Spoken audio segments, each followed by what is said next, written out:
Les jungles et les forêts de la Terre ont terrorisé l'humanité pendant des années. Cela ne nous a toutefois pas empêchés de les explorer et de les pénétrer à la recherche de villes perdues et de trésors qui, dit-on, y sont cachés. Aujourd'hui, le monde est devenu beaucoup plus petit. Tout apparaît sur des cartes et aucun lieu n'échappe à l'œil des satellites. Cependant, les forêts gardent toujours leurs secrets. De vastes étendues de terre inexplorées, des tribus inconnues et des créatures qui n'ont pas été étudiées. Préparez-vous, car vous êtes sur le point de découvrir 6 mystères de la jungle qui restent encore à résoudre. Numéro 6. Les Néerlandaises disparues.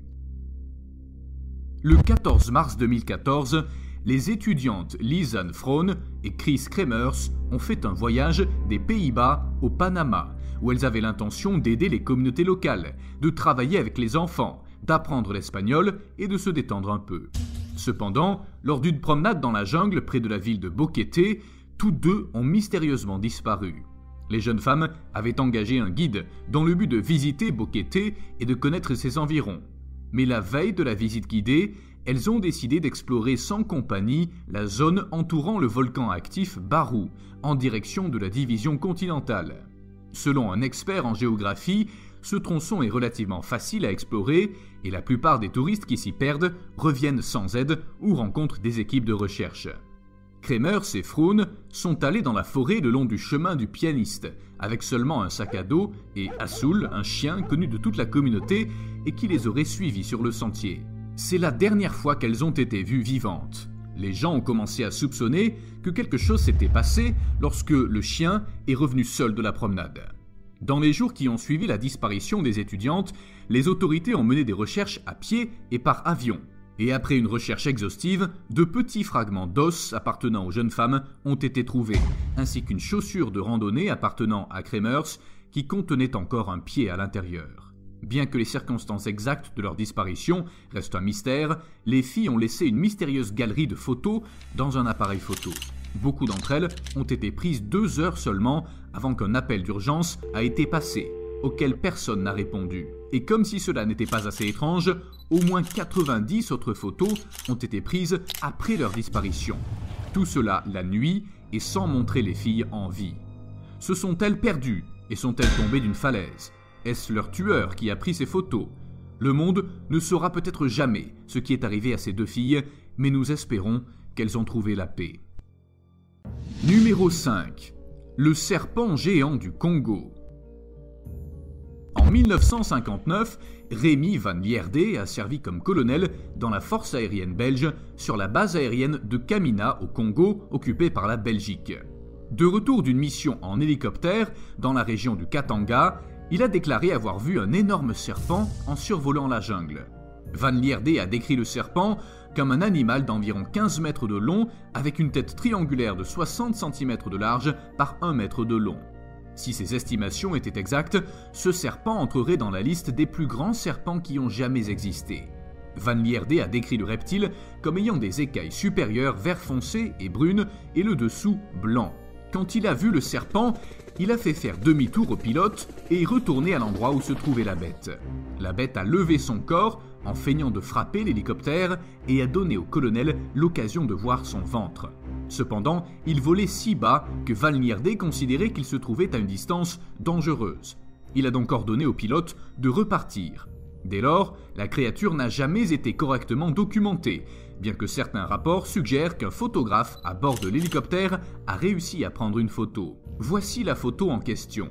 Une photo qui, après avoir été analysée, a été considérée comme authentique.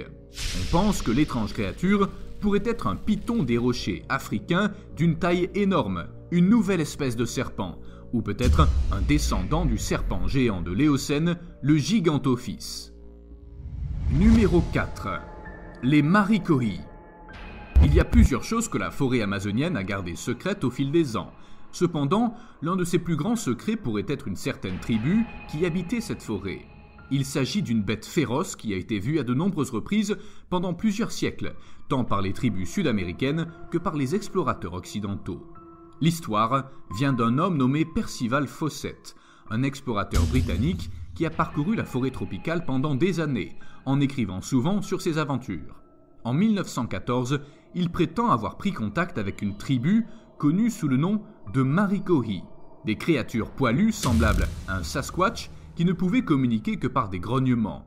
Mais il les a également décrits comme des êtres intelligents qui utilisaient des bols, des outils et des armes, et qui vivaient dans des maisons complètes au sein d'un village. Des années plus tard, le colonel Fawcett a disparu dans des circonstances mystérieuses alors qu'il participait à une autre expédition à travers la jungle brésilienne, à la recherche de la ville perdue d'Eldorado. Quelle coïncidence, n'est-ce pas?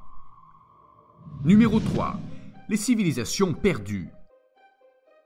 En vivant dans un monde hyper connecté, il peut être étrange de se dire que des milliers de personnes vivent encore dans des civilisations dites perdues, complètement isolées du monde moderne. Au cœur de l'Amazonie, il existe encore des centaines de tribus mystérieuses qui vivent leur vie complètement en dehors du monde moderne. Il existe de nombreuses autres forêts dans le monde où vivent des tribus indigènes tout aussi solitaires, comme les Rokas du Vietnam ou les Yuki de Bolivie. Nous savons seulement que ces tribus existent grâce à la photographie aérienne. Et comme elles sont souvent hostiles et n'ont pas d'immunité contre nos maladies, nous essayons d'éviter tout contact avec elles. Le 1er juillet 2014, 7 membres d'une tribu amazonienne sont sortis de la jungle et ont établi leur premier contact avec le reste du monde, dans un besoin désespéré et tragique. Après 600 ans d'histoire portugaise-brésilienne, cette tribu n'est venue que maintenant pour interagir avec ses nouveaux voisins. Et pourquoi ne le font-ils pas? Les raisons pour lesquelles un groupe de personnes peut vouloir rester isolé sont variées, mais dans de nombreux cas, elles veulent simplement être laissées seules. D'autres ont peut-être fui dans la clandestinité il y a longtemps, simplement pour échapper aux atrocités. La peur peut également être l'une des principales raisons.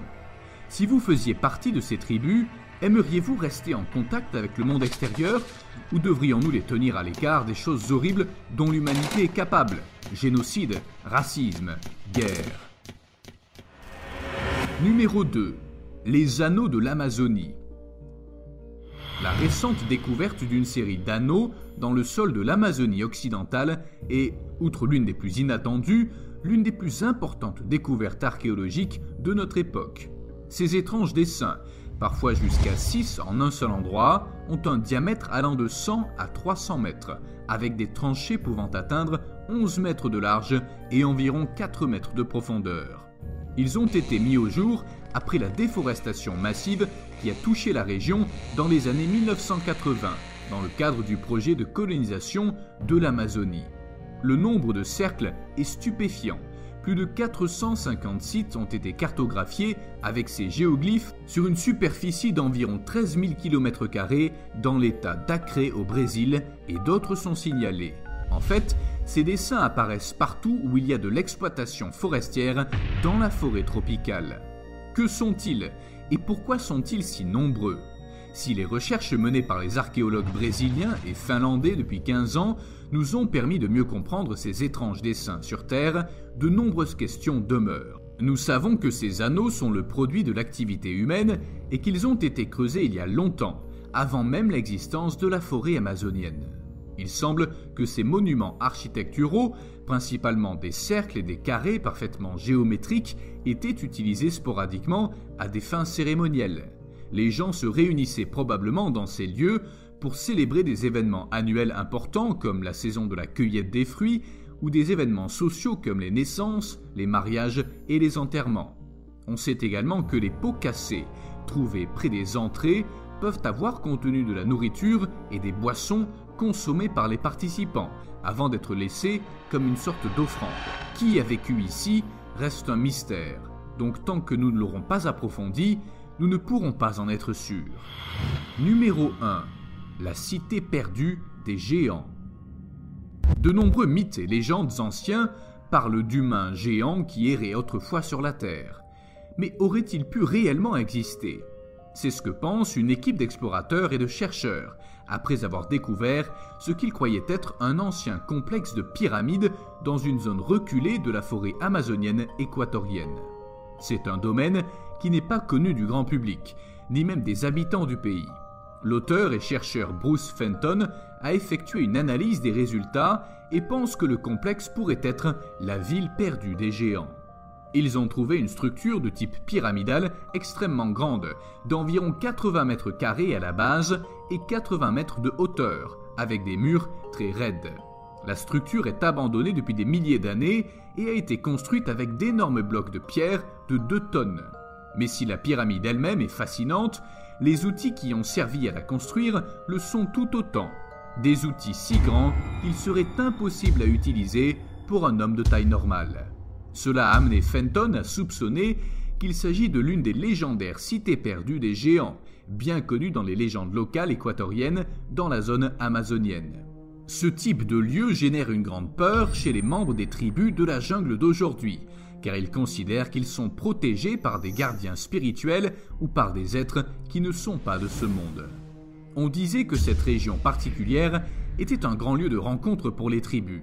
En fait, des tribus venues d'aussi loin que le Brésil se rendaient à cet endroit parce qu'ils étaient considérés comme des lieux très importants et qu'ils contenaient une grande vibration énergétique.